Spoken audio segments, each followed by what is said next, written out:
Okay, now let's talk about the problems of competitive.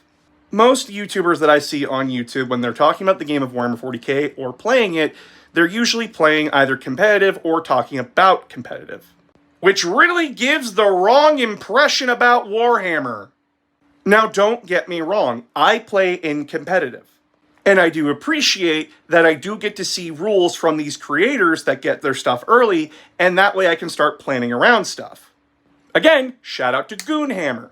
Helped me figure out what 1,000 Suns I should bring to the Edmonton Open.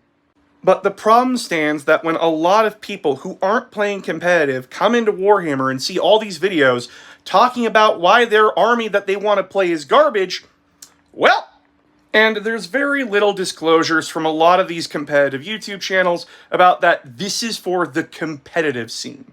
Because I've talked to a lot of people that want to get into Warhammer, but the army they want to play, nah, it sucks, bruh. And then I have to ask, why do you say that? Well, X YouTube channel said it was a bad army. Okay, but are you planning to play competitive?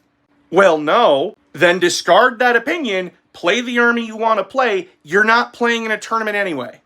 If you do want to play in competitive, but you know you're not making it into top 8, then just bring whatever you damn well want. Did I bring an optimized list? God, no. I wasn't even aiming for top 8. I was aiming for 1 win. And of course, like I said in the previous video, rules written does not equal rules played. A rule can look bad on paper, but play extremely well.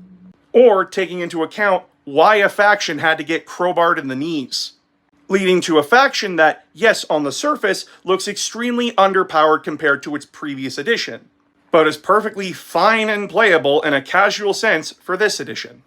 What I'm really trying to say here is that I would like for competitive YouTubers to start putting a disclaimer that this is for competitive only, because a lot of these videos are giving people the wrong ideas about their factions.